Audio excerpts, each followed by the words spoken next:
Good afternoon, mga friend. Um, ang topic ko natin sa ngayon ay about 10 steps to peace, no? Na ang buhay natin ay wala na tayong problema kay peace, no? Kaya, may 10 steps na sa peace, no? Wala tayong problema, no? Sa ating buhay. Ano ang number 1 natin? Kung may mga kaaway ka mo dyan na may kasalanan sa iyo, kailangan natin ang patawad. Forgive.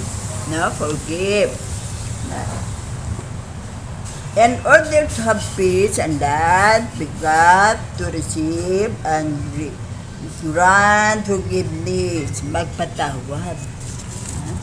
Yan ang kailangan natin. Forgive out debt at may mga utang ito, at we also have forgive the debtors, yan, no? Pero ang pagpatawad dito ay may dalawa tayong there are 2 types of forgiveness that we shall talk about in order to have peace. Anong una natin?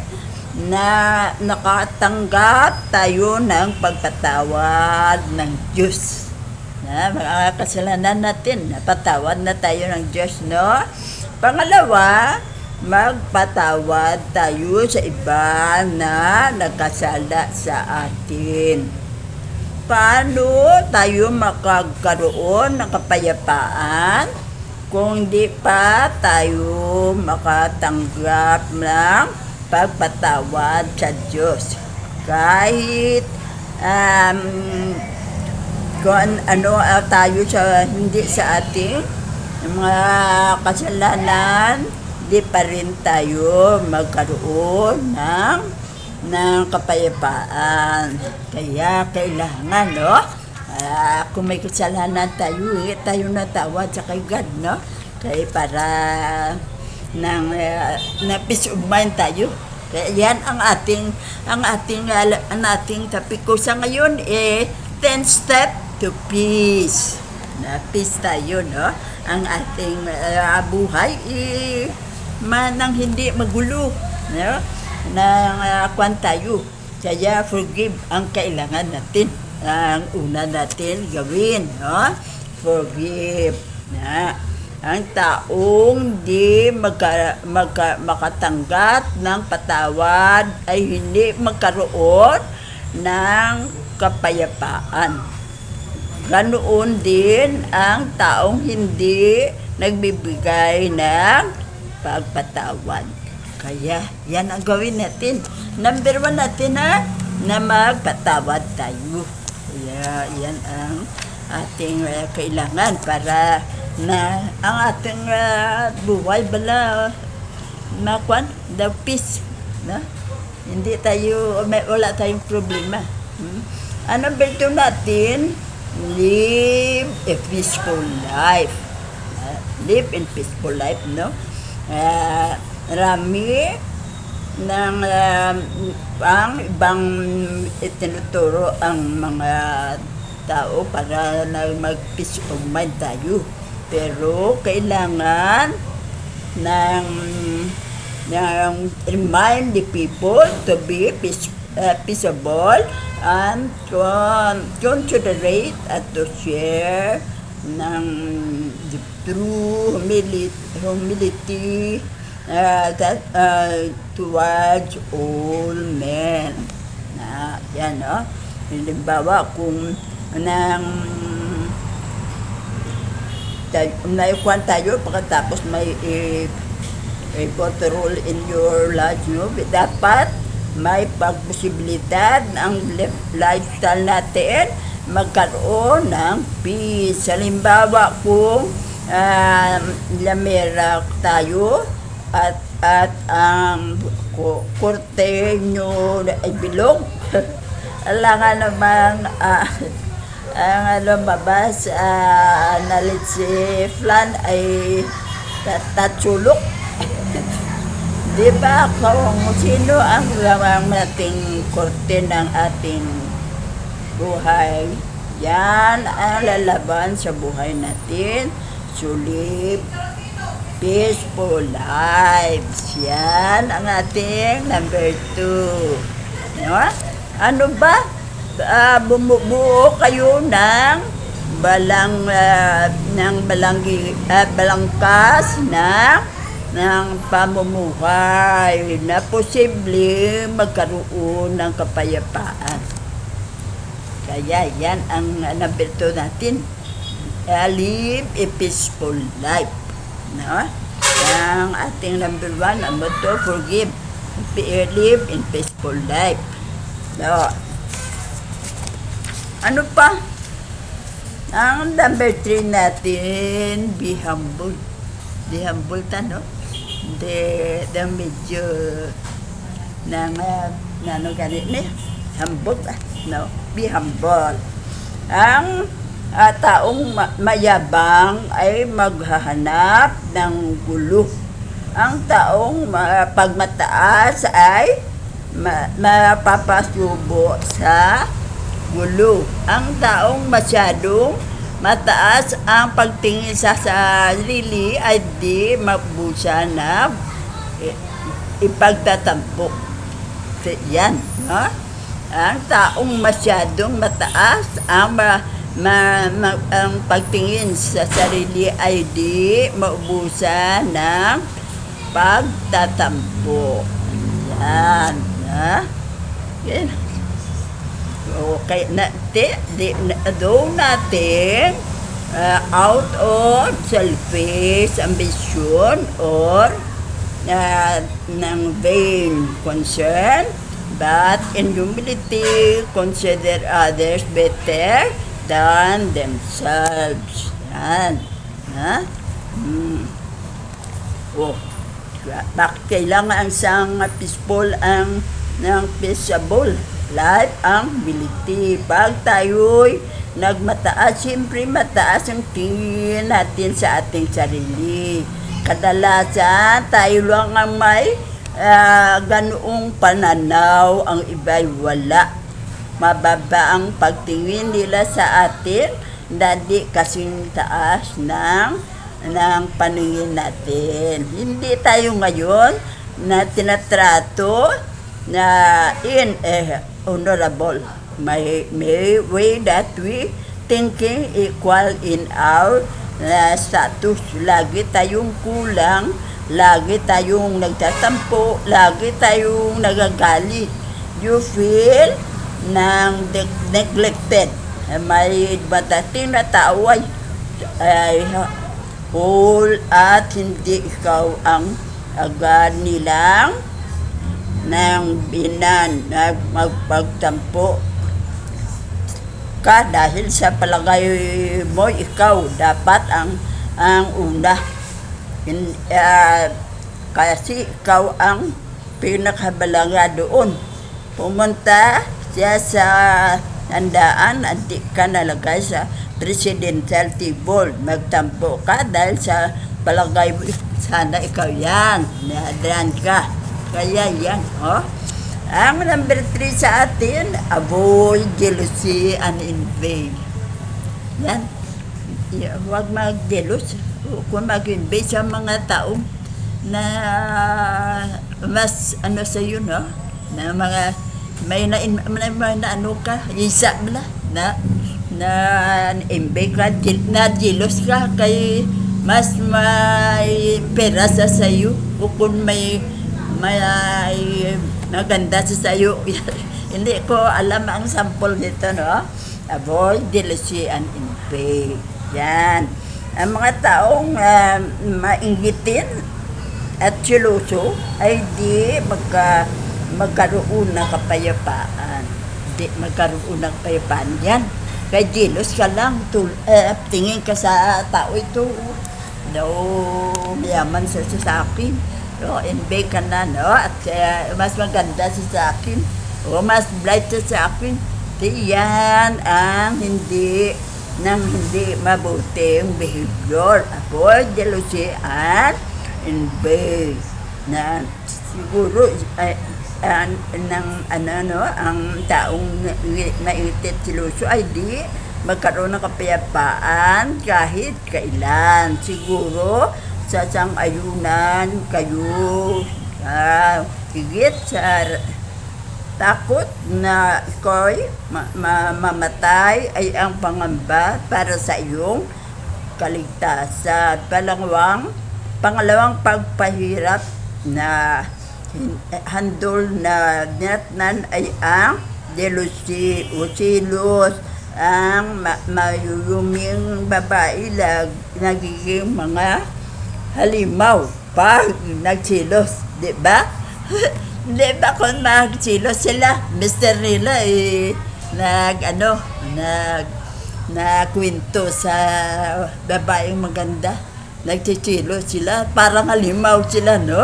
Naaway nila ang babaeng wala namang kasalanan. Nag-story lang to misterya.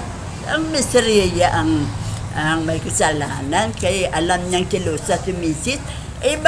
Bakit nagkwento sa babaeng yun? Yan. Daw tigri. Mga perte ka ganit ni, brave. No? Makuan siya, parang halimaw. Wag magsilos, di ba? Mga dating mga na paraluman sa bigla maging kunan. Di, baryan, no? Paraluman naging very brave. Kunan, di, barbarian dahil pagsisilos. Yan. Mga tao na dating mabuti ang nagawa ay gumagawa ng masama pag mainggit. Oras na mandar na ang inggit nila, baka magkaibigan ay magkasira ang mga relasyon. Yan. Na nyo na ang silos, no? Kung jealousy na sa babaeng kausapin na mister, selos ka na, kay akala mo nagustuhan niyo ni mister, baka iwan ka at siya ang maging next missus ni mister. Kaya yan, hindi ka wala ka peace of mind. Kaya ang nasa isip mo ay silos at envy kay maganda sa sayo. Kaya yan ang isang dahilan na atin wag i-eliminate natin sa mga behavior natin para ang peace of mind tayo, na ang buhay natin ay peaceful. Yan. Mahirap ang naiinggit pag tayo'y maingitin sa silusa, di kayo magkaroon ng kapayapaan. Bakit? Siyempre, naingit kasi may bagay na kinaingit, no? Nakakaingit dahil siguro ang gusto niya nasa iba o kaya mas higit na mayroon ang iba kaysa sa inyo. Pero sa buhay laging may mas maganda kaysa sa inyo. Laging mas matalino, mas mayaman. Di man malakas ko, mainggit kayo lagi na ganoon. Di kayo maubusan ng kaingitan. Ang halagay, di kayo nainggit sa silusa, kundi ang mababa ang loob. Yan ang kailangan natin sa ating buhay. para magkaroon na tayo ng peace of mind at ang buhay natin ay maligaya tayo, no? Kaya wala tayong peace sa tungkol sa ating lecture na ito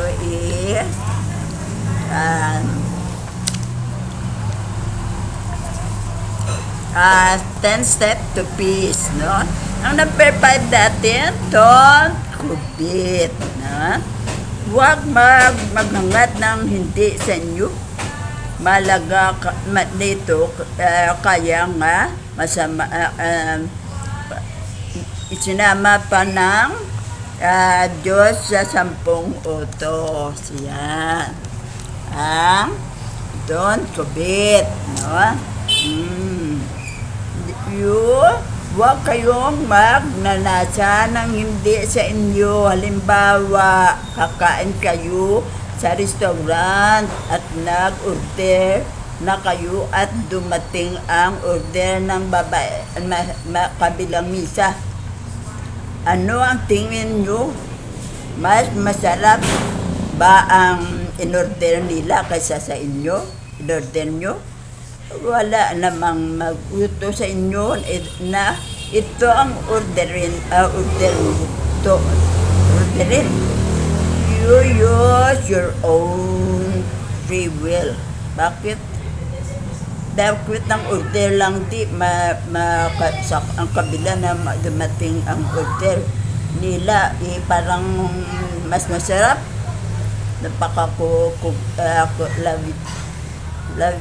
Kulitos ng ating lecture. Kaya yan, wag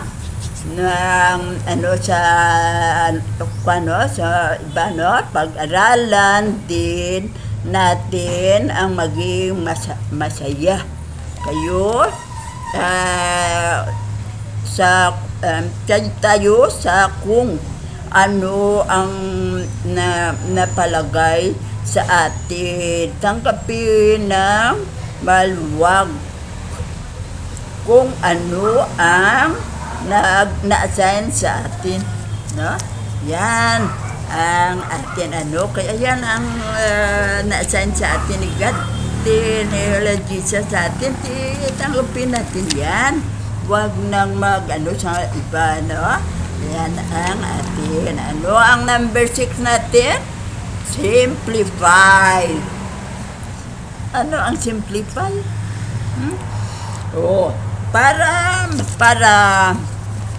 Para maging masaya tayo sa buhay at magkaroon ng kapayapaan, well, got to simplify, no? Naalala ko ang kasaysayan ni Luke na ang Panginoon ay nagpunta sa bahay na mga kapatid, Martha at Mary. May kapatid, silang lalaki na sila na siyang matalik sa kaibigan ng Panginoon. Pumunta siya sa bahay ng ito para kumain at nagpintuan. Minsan dumating siya na siguro maraming kasama, kaya hampitan maganda pagkain ang may bahay para di mainasan isipin nyo kung paano palugulo sa ating bahay na biglang dapat pakainin, no? Yan. People who don't live within their men are actually courting disaster. Yan ang nun. Hindi mahirap, no? Ang mga banitong mga simplify. Simplify ang mga pagkain guro kung mga yan, no? Yan ang ibig sabihin. Kaya hindi naman masabihin dito ang maganda ang mga simple Mary ha patay Malaysia tuwing magtrabaho ang sinasabi dito ni Lord. No, the thing is not needful. You are at that about many things, masyado kang maraming problema. Kaya yan. O ano ang number 7 natin? Be contented. No? Makontento tayo kung ano mayroon tayo. Huwag nang ano pa ng sobra. No.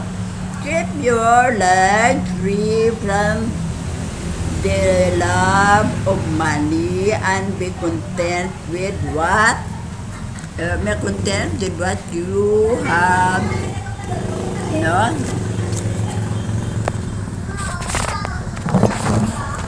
What you have, no?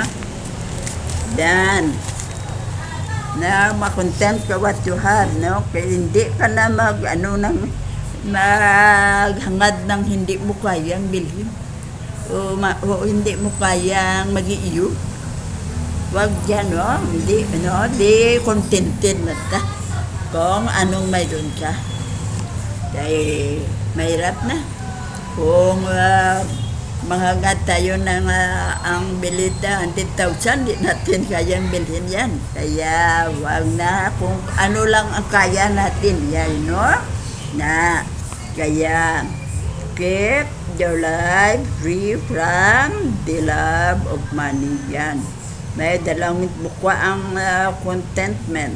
Una, be content with position. Anong ibig sabihin ng kontento? Ako sa aking mga ari-arian. Hindi naman ibig sabihin na wala na akong pangarap na ng ambisyon at pagsikat na karoon na iba pang ari-arian. Ang ibig sabihin kung anong meron ako ngayon ay kontento ako doon. Yan ang gawin natin. Huwag na tayo mag-ano ng kung ano-ano pa. Yan lang para sa atin, ginano ni Lord Jesus na para sa atin yan. Kaya tanggapin na lang natin, yan na lang. Huwag na mag-over na ng contentment is not having ng what you like, but liking what you have. Ang ibig sabihin, no, ng contentment is not having what you like. Nagustuhan mo. Hindi, ibig sabihin, nagustuhan mo lang yun. Pero hindi mo kayang bilhin, kundi, but liking what you have. Yan. Ayan na lang. Okay na sa akin yan, no? Kay yan, liking lang. Gusto ko na lang ito kay Ara, mayroon ako. Yan ang ibig sabihin dyan. Kaya, makontento tayo kung ano ang mayroon tayo. Kay problema tayo kung gusto hindi natin, bilhin din natin o ano natin, mag-loan o tayo, credit o utang. Problema yan. Kaya kung ano lang mayroon ka, hindi na. Huwag na tayong pa. No? Huwag na tayong example. Gusto mo ng TV o ano, di mo nagustuhan na ang sa'yo, kay balit lang. O kung hindi maganda, kaya ang sa kapitbahay mo, sa kaibigan mo, gusto mo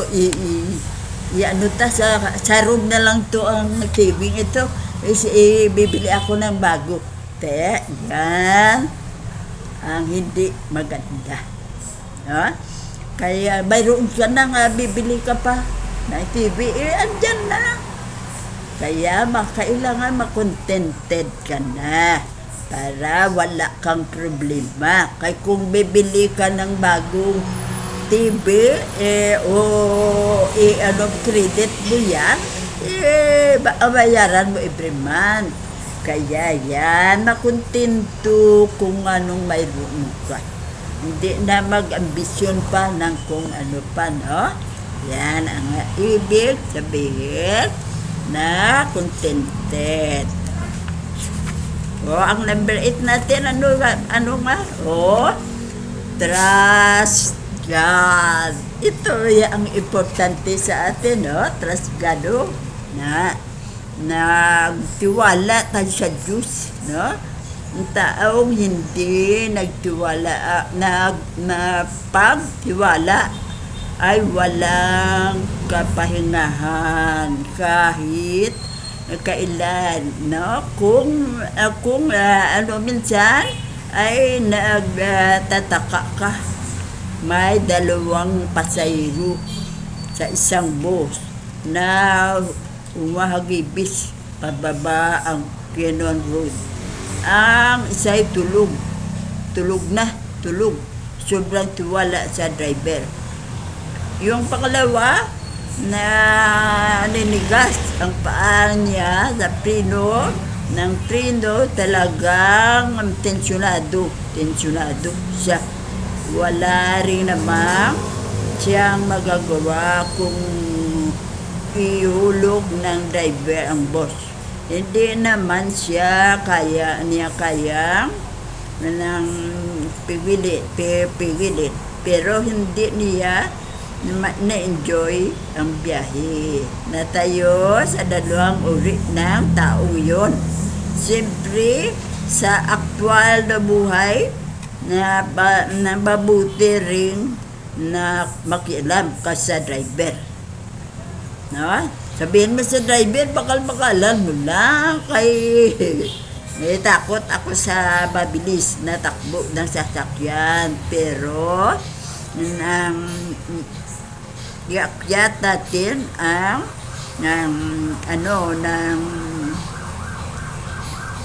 ilusyon.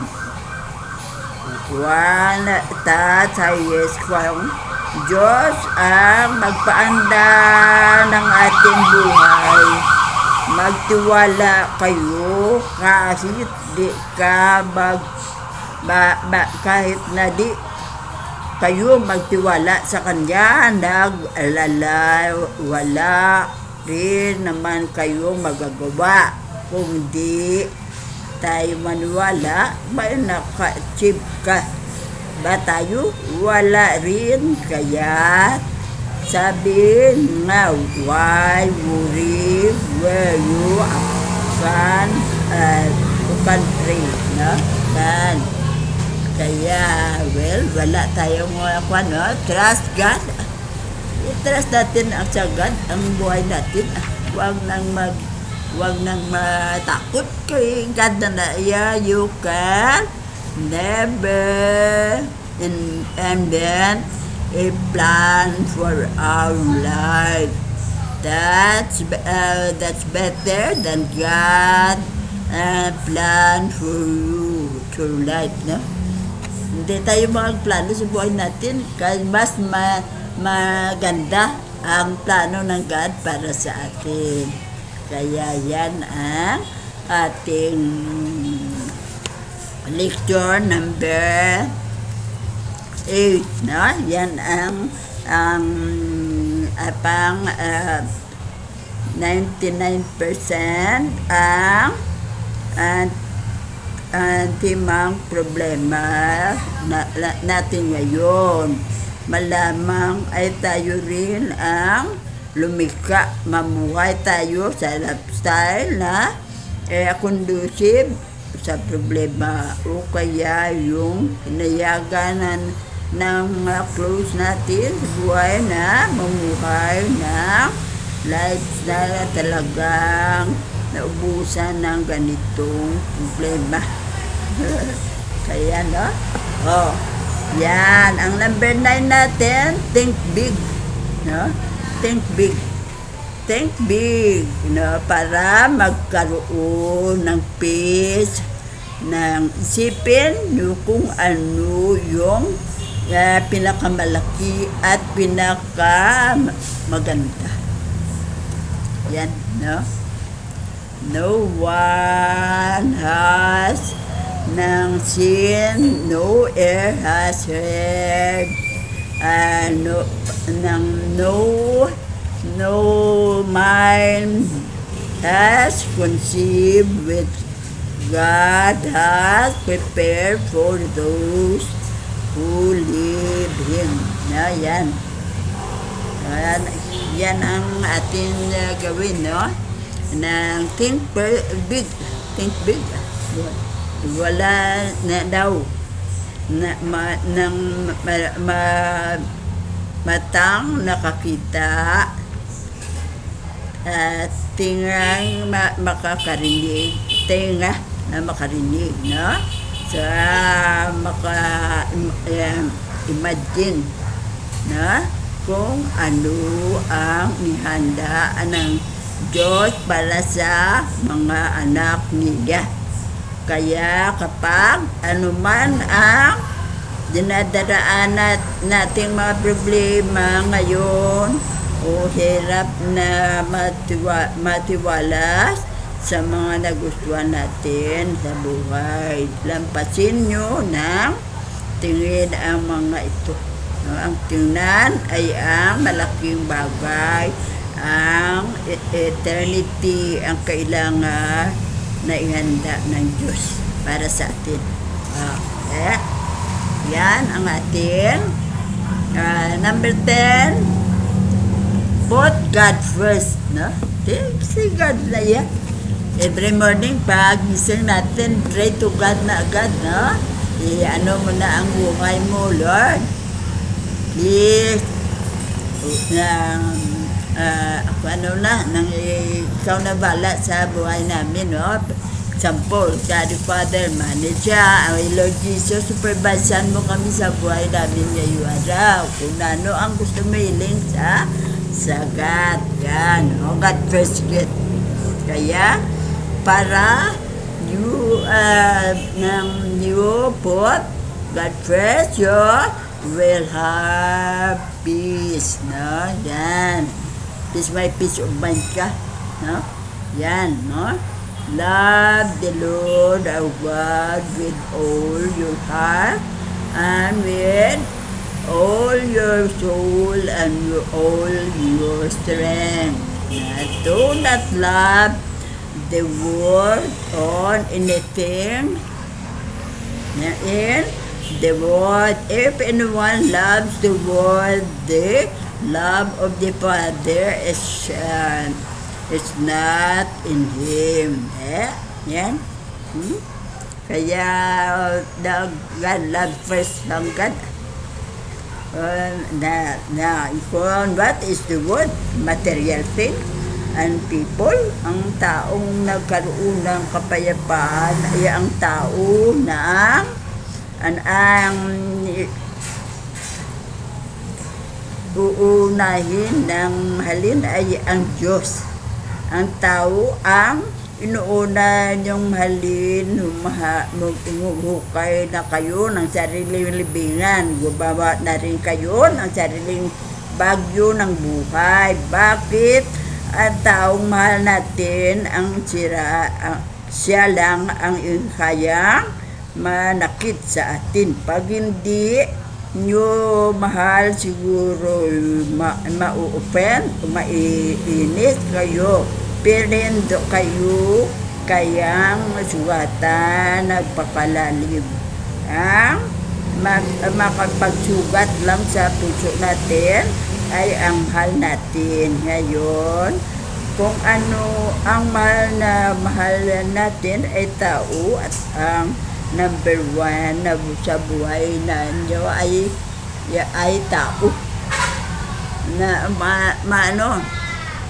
masugatan kayo pa kaysa iwan kayo niyan. Sinasadyaan yan dahil sumama sa iba at di kayo namatay. Kayo iwan, pero namatay, di iwan na rin tayo. Kaya yan mga friend, ang 10 nating gawin para maganda ang ating buhay dito sa earth. Peace is not the absence of trouble. It is the presence of God in our lives. Yan. Kaya mga friends, no? Magandang lecture natin ngayon kay parte sa ating sa gustong ang peace ang ating buhay, no? Peace, 10 step to peace ang ating buhay. Kaya mga friend, alam nyo na kung anong gawin natin, no? Yan ang kung anong 10 step na gawin natin, no? Para magkaroon tayo ng mapayapang pamumuhay dito sa earth. Mga friend, yan lang ang lecture natin, ha? Thank you very much. Love you.